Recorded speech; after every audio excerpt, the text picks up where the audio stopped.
Lights, cameras, action.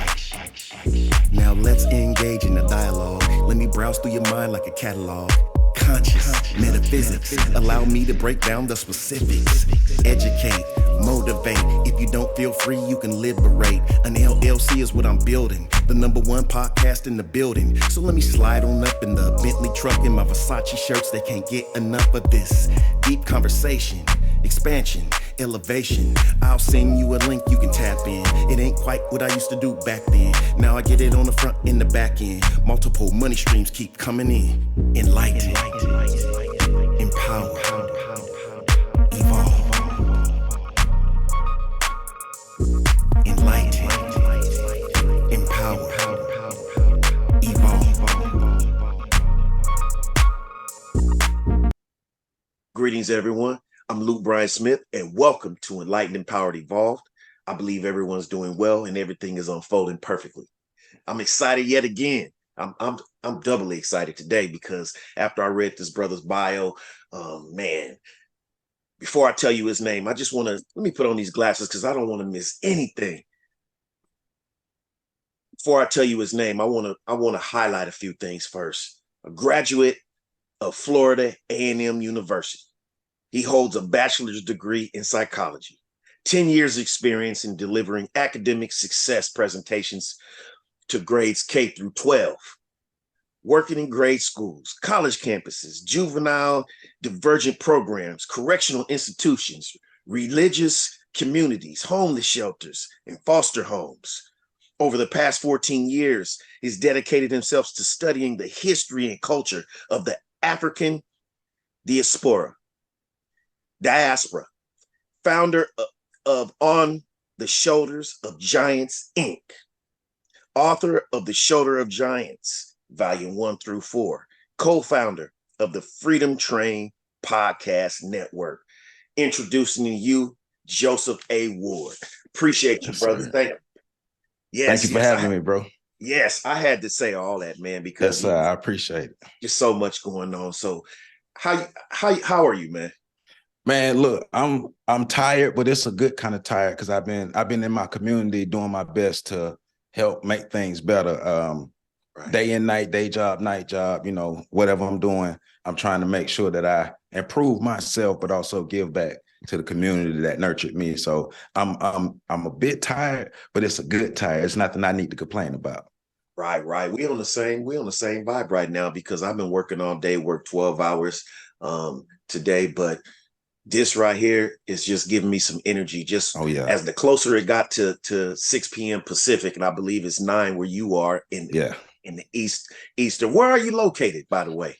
Tallahassee, Florida. Still here, the home of FAMU. So I'm born and raised here. Y'all got them alligators out there, huh? Everywhere. Alligators, snakes, whatever you need. Yeah.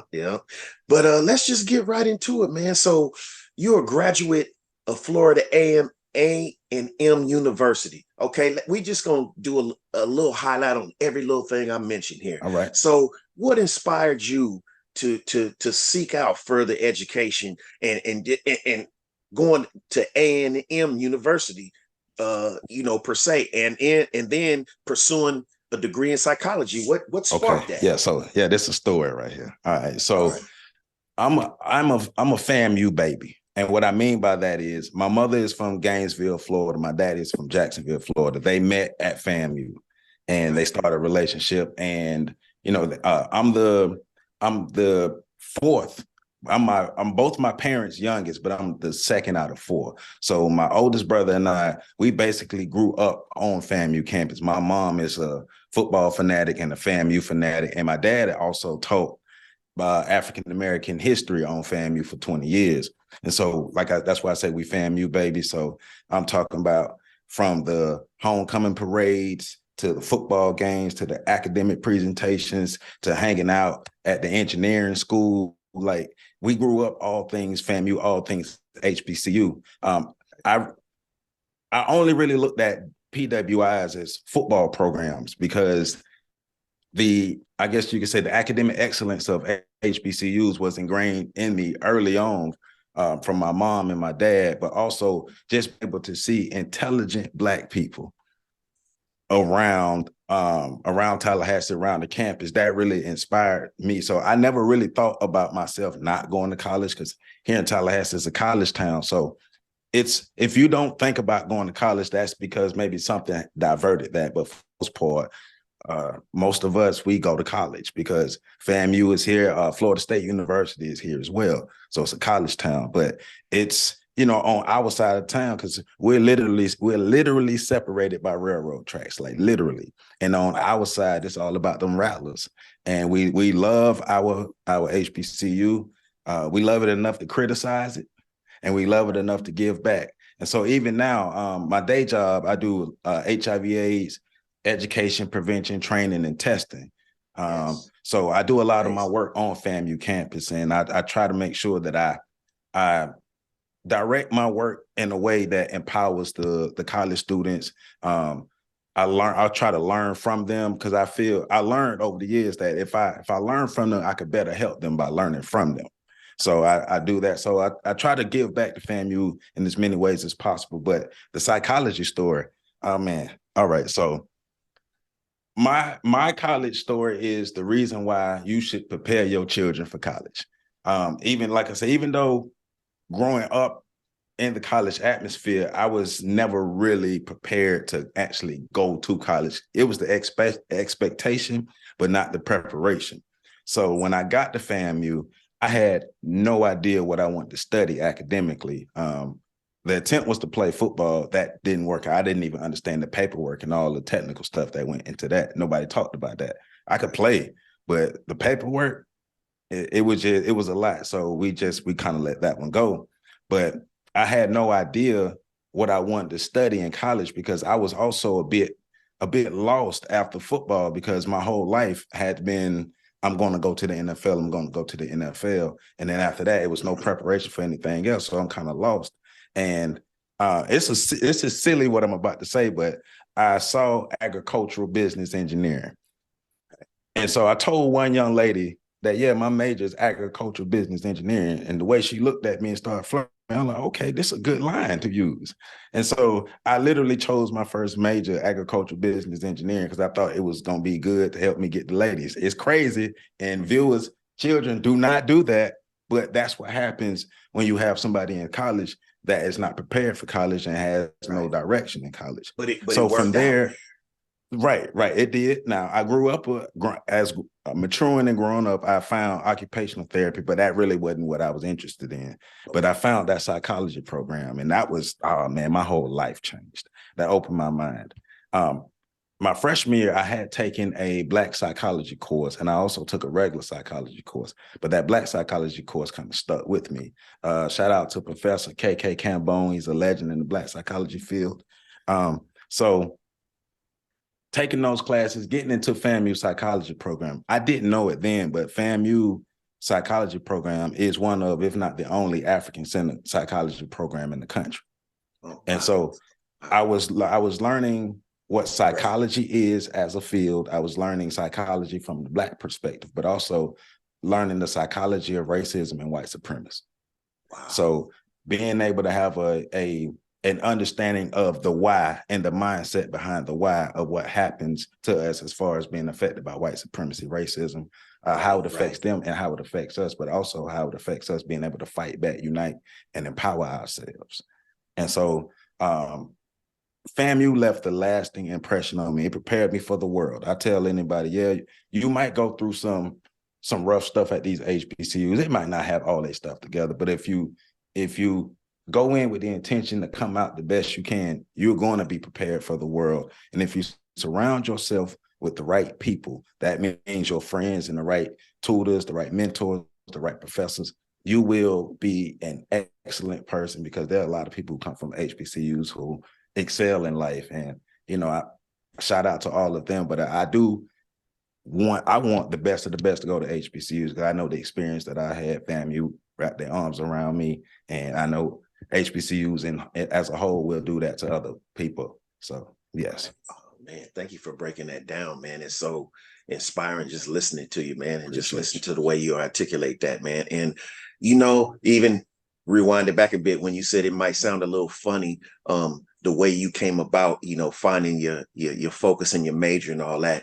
Nothing really surprises me nowadays because I believe that everything is a bridge to where we're gonna go, no matter what kind of funny way it appears at first. But I've lived long enough to know that it can seem strange at first how you get a idea or how your intuition might lead you, or how something your mind might be focused on, like you said, the women at that time. But then it's still, because of your intentions, it's still cleared out, the path cleared out, and you still got there. So that's amazing, man. So let's move forward. So you have 10 years experience delivering academic success presentations. How'd that come about? How did that come about, and how is that going? Oh man, so for the past 14 years, I've taught HIV/AIDS prevention and sexual and domestic violence prevention. 8 years for the Florida Department of Health here in Tallahassee and Leon County. And then since 2017, I work for an organization called Neighborhood Medical Center. So how did that come about? Opportunity, man. Shout out. I want to take this opportunity. Shout out to my man, Sam Carter. Every time I get an opportunity, I shout this man out. He has changed my life and so many young Black men's life. I mean, I'm thinking of hundreds of Black men who probably could have been dead or in jail, but because of this man, we are doing something with ourselves. So I was coming out of college. I was throwing newspapers, doing a newspaper delivery for the local newspaper here, and still trying to find my way, still trying to come up in life. I'm talking about, I'm so broke. I'm so broke, and me and my roommates, we're so broke. We don't even have $2 to get hamburgers going through the drive-thrus. We so broke, and I'm not laughing because you were broke. I'm laughing because this common narrative. Me too, man. And I used to throw newspapers. Sorry about cutting you off, but all you can do is laugh about it now. I mean, it wasn't funny, but at the same time, if you don't laugh, you gotta laugh to keep from crying in those situations. So that's the only reason why it brings me joy to be able to look back and say, man, look how far we've come, and we still were able to be resilient. We resilient people to be able to come from those dire situations and still flourish. Right. No, so go ahead. I'm I with you. I understand. Now you good, but that newspaper job, it instilled in me critical thinking, problem solving skills, survival, and discipline, because I had to throw newspapers between 2 and 5 in the morning. You had to be there when I say every day, it was literally every day. You miss a day, you don't get paid. Rain, shine, sleet, or snow. I've thrown newspapers in hurricanes, all type of weather. So Sam Carter, I'm going up to him one day. We have mutual friends. We're hanging out. I asked him, hey, I got a college degree. Are you all hiring? He was working at the health department. Are you all hiring? At the time, they wasn't hiring. He said, hey, I'll get back with you. We all heard that before, man. I check and I get back with you. 6 months passed. He actually got back with me, and I started working for the health department. Challenged myself. I knew nothing about HIV/AIDS prevention. The only thing I knew about sexual and domestic violence prevention was I didn't like that it existed. And when I heard about it, I wanted to do something about it. I didn't know what I wanted to do, but I wanted to do something about it. So I was put in charge of creating this program and making this program happen. And I had to tailor this program toward Black people, because my target population within the state of Florida at that time, the target population for people who had the highest rates of HIV/AIDS were Black males. Right. And so the Black community, period, was our target. So I had to take this information that was given to me by people from a white background and tailor it to a Black background, but also simultaneously doing HIV/AIDS presentation and sexual and domestic violence presentations, going into schools. I went into a school one day, 7 periods, and it was one of my coworkers. She had been doing the job for a while. She was more comfortable. She had to leave early that day. She had to leave around first period. I have 7 periods. I had no idea what I was doing, but all I knew was I had to do this. So experiences like that, like learning on the fly, learning to master my information. I always tell people, become a nerd about the stuff that you're passionate about. If it's something that you're doing, know the ins and outs of it, because Now it has helped me to become, at the top of my field. Like I know this stuff like the back of my hand, but I don't let ego get a part of me. Still an open cut, ready to learn more. But what I loved about this is it taught me how it made me this job made me a man. It made me grow up. It made me take responsibility. It made me take a critical look, because the supervisor that I had they made me take a critical look at how I was serving people and analyze, is it effective? Because if it's not effective, then we need to do something to make it effective. So that's what I really love about this academic success that I've been doing for these past 10 to 14 years, and why I look forward to doing stuff like this for the rest of my life. Man, it just listening to you, man, what I get out of it too is, first of all, you're a man of integrity. I can tell that. And your heart's in the right place. And number three is you have this ability to, like you said, in your words, learn on the fly. That means you can adapt and just adjust yourself. And basically, you don't even have to have all the knowledge. You collecting the knowledge as you're going along. And I believe that's a great asset and a great character trait to have, man. And I just appreciate you, just setting that example to someone like me and whoever else is listening and watching, especially other young Black men that are afraid to do something or don't know what they want to do, but kind of know what they want to do, and they can just go in that direction. They pick it up, just learn, be ambitious, be curious. Like you said, become a nerd on what you're passionate about. And that's what I have done in regards to this show, is just become a nerd and about it, because I love talking to people and I love learning. I want to learn. Like, this is, to me, is part of my school. Like, I didn't go to college, but I educate myself, meaning I read all the time, and then talk to people that know, get different perspectives. I'm open. I'm not the type of person that just is shut off to everything that people say. Even if it doesn't resonate with me at that particular time, I'm still going to take it in consideration and maybe do some research on what they said, especially if it's a new idea or a new concept to me, and I just enjoy learning. I think I have that in common with you. I love learning, but as far as jumping into something that I don't know and just being able to adapt as quick as you, I think you got me on that one. I mean, it's not a contest, but this elevates me, okay, I need to step my game up some more, so I can incorporate some of those. I got you. Yeah, iron sharpens iron. So I appreciate you already, man, just inspiring me already, man. And I appreciate that. And I knew that was the reason why I reached out to you. I felt that energy. So let's move forward. So you've worked in colleges, you've worked in just different programs, correctional facilities and foster homes. That's amazing. And just all these opportunities are opening up to you because of who you are and the wisdom, the knowledge, the perspectives, the education that you have, and just the type of person that you are. And I firmly believe that, man, that you can attract to yourself any opportunity that you set your mind to. I already can see that. So over the past 14 years, you've dedicated yourself to studying the history and culture of African diaspora. So what you did mention something about your father, but what really drove you into that, studying the history and the culture of African Black people? So I like telling the story, and I don't like telling the story, and you'll see why as I tell it. But I always say, my joke for school is always, my three favorite classes was PE, history, and lunch. And I say lunch because if the high school I went to is one of those high schools where lunch was a course, you got to use your mind to make it to the end of lunch. It was a rough school. So, but history has always been one of my favorite courses. If outside of PE, of course, but history was that's the one class that I'm paying attention to. I'm listening. I'm studying it on my own. I'm binge watching the History Channel. All these things here. Fast forward, I'm still a history nerd. I'm a Black history nerd. Right. That's what I do. I study it on my own time.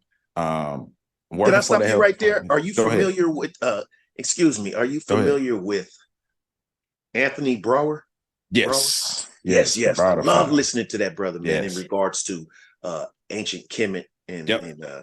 yeah. Go ahead, man. Yeah. That you just sparked fine. me You as soon as fine. you said that. Right. You Yeah. fine. You All fine. right. But working for the health department at the time, I had a chance to go into it was an alternative school, an all-girls school, which was predominantly Black. I had a chance to go into that school once a week and give whatever information I wanted to teach, but the basis of it was safe sex information, but whatever information I wanted to teach, because I'm going throughout a year, I can't teach safe sex throughout a year. So I started using my brain and start developing curriculums and stuff. And one of the icebreaker activities that I had was, the game where you'll write somebody's name on the card. You can't show the card, you just have to give attributes of that person and describe that person, have to say the name. So this particular day, I've done this everywhere and it worked everywhere. This particular day, I go into this school. The name Harriet Tubman is on the cards. Now, Harriet Tubman is one of my top 5 favorite figures from Black history, African history, just for what she did. So I'm thinking, queen. Yes. Right. But I'm thinking, all right, I'm born in the 80s, raised in the 90s. I'm thinking like that, right? So in my mind, everybody knows who Harriet Tubman is. Right. Going into this school day, I just knew everything was going to work. I started passing out the cards. One young lady get the card. Hey, Mr. Joseph, who is this lady? Oh, that's Harriet Tubman. I just walked away. She's like, hold up. No, for real. Who is she? What she did? And I'm like, you for real? And I'm thinking she playing. I give her another card. Yeah, I'm thinking because everybody should know Underground Railroad. Come on. Right. I'm thinking she just messing with me because it'd be hard to describe what. Going to the second class, the same thing happened. Who is this lady? Third class. Who is this lady? Remind you, this is 7 consecutive classes. And not one young lady in none of these classes. And it's about 20 young ladies in each class. None of them knew who Harriet Tubman was. I was pissed. Right. I'm talking about I was so pissed. That's probably one of the worst days I had at work, because I went home defeated. Like, what the hell is going on out here? Like, what do you mean you don't know with these programs out here? I get it. So, talking to one of my mentors, Mr. Keith Turner, he was one of the ones who helped me learn a lot of Black history that I know. So just telling him about what happened, he's like, well, what you gonna do about it? Well, out of that conversation came On the Shoulders of Giants, and that was around 2012, 2013. So On the Shoulders of Giants, it started as just a blog to have you ever heard of the historian J.A. Rogers? J.A. Rogers. Yes. Off the top of my head, no. What did he talk about? Is he the one that did he have anything to do with they came before Columbus? No. That's that came before Columbus. That's Ivan Van Sertima. Oh, no. Okay. So, yeah. Okay. But he definitely influenced by Ivan. But J.A. Rogers he did the books World's Greatest Men in Color, World's Greatest Men of Color 1 and 2. Basically, his angle was like what I do. He teaches about the different figures to different people throughout the African diaspora. So he was. What was those names again? I'm sorry.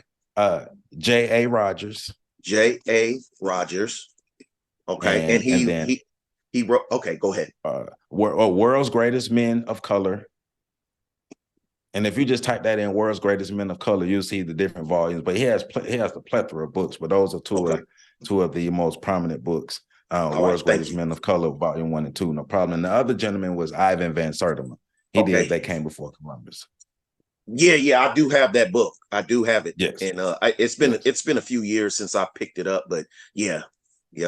So J.A. basically, I'm a digital version of J.A. Rogers. I ain't gonna lie, I bid his style, but I bid his style for a reason, because I wanted to make sure that our young people have access to the stories and the history of our heroes of the African diaspora. The sung and unsung heroes. I've been doing the Strong since 2014, almost 10 years now. And I've learned so many stories. You can't tell me. That's why Enlighten and Power evolved. Right. Even when we have stories of our heroes and our ancestors that even in the face of the most heinous acts of atrocities that happened to mankind during the height of slavery, you still found individuals who were able to empower themselves and enrich themselves and free themselves. One of my favorite stories is also on my channel, Madison, Washington. It's called the Creole Revolt, or the Creole Uprising. It's one of the books that's written about it. Even Frederick Douglass written about him. But his uprising was about a couple months after the Amistad uprising. And basically, it was a man driven by love and freedom. He wanted to make sure he freed himself, but free his wife, because he couldn't see himself being free without his wife.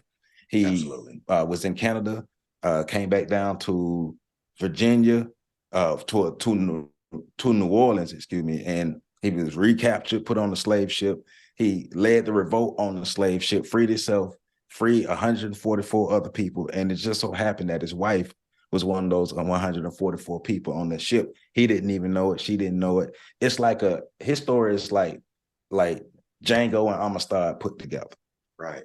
But stuff like that, Yeah, see, that's necessary too. And I'm glad that you're an advocate for really putting out that history of our heroes, and because within our history, African history, Black history, there are a lot of stories like that where people just think, oh, everybody was just docile and stayed. And we had a lot of stuff that they don't put out there. And unfortunately, a lot of our history is being shown on TV and written by our people who have oppressed us, and by the power. So the true stories, they might take a segment of a true story, and then but the narrative is usually the same. It's you don't see too many heroes. Now in Django you saw that, but that happened all the time. I forgot. Right. See, I'm terrible with names, but there was a guy that was in Mexico, Gaspar Yanga. Yep. Oh yes, that he led, and he had his own like town that they didn't even want to go near because of him. They didn't want to go near him. And I found out that too by a Mexican friend of mine, that his wife is from that area, and there's lots of African people still there that speak Spanish. And it's amazing. But when we know our history, we can not only does it sets us up for the future, and it gives us some sense of pride about ourselves, not only to just think that it was just this way of what we saw in the traditional history books. And so I think it's just amazing that you really focusing in on those individual stories, those names, those great people, and just getting it out there, man. It's amazing.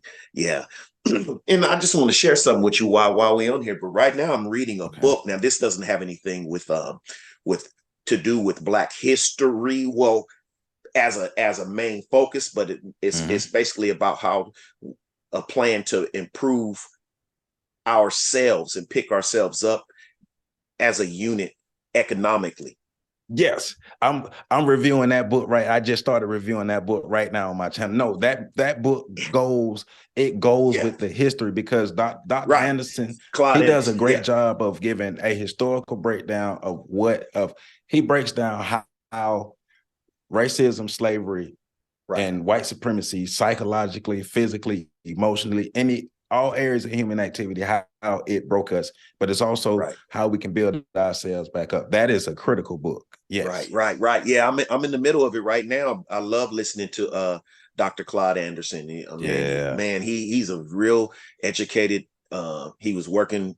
He's worked in the government and all that, man. So he knows. Did some work right here in Tallahassee. Yeah. So that is very educated, man. And I would although this segment is about you, I would invite people to pick up his book. Get that Powernomics book. He also has a book entitled White Wealth, Black white label. I mean, black label, white wealth. Wealth, yes. And I haven't picked that one up yet, but I'm going to that right after I get finished with this one. That's an excellent. That's amazing. Yes, man. See, told you that. Yeah, there we go. But yeah, man, I appreciate that. So you also are the co-founder of the Freedom Train podcast. Now, when did you come up with this podcast, and what do you basically, what do you focus on this podcast, or is it just whatever, Okay, so myself and my friend Patrick Irvin, we created the Freedom Train Network around the same time On the Shoulders of Giants was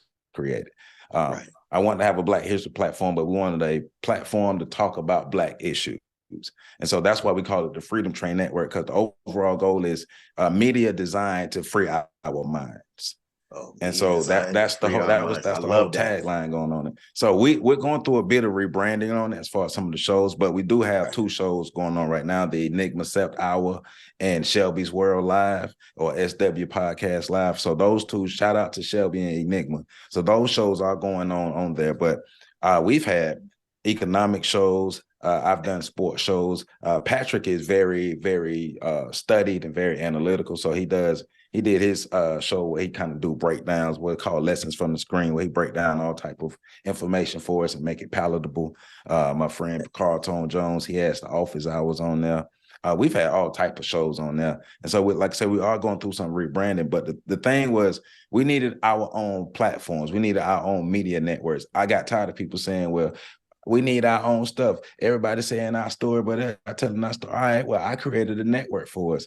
And we're always looking for podcasters to be on the network. But the whole purpose of it let me restate it. I didn't create it. Patrick and I created it. And we created the podcast network because we wanted to give Black America a voice, another opportunity, another platform to get out intelligent information. Yeah, we can have fun. We know the edutainment, but I wanted something literally to help free our minds, because we got a lot of negativity and enough stuff out there that's making us look bad. How can we get enlightened, empowered, so we can evolve? Yes, I love that. You just said my favorite words right there. So before and thank you, by the way, again, I can't thank you enough, man. You schooling us, you educating us, you enlightening us, just amazing, man. Just in this short talk, and I appreciate you so much, man, for coming on here and just not even knowing who I am and just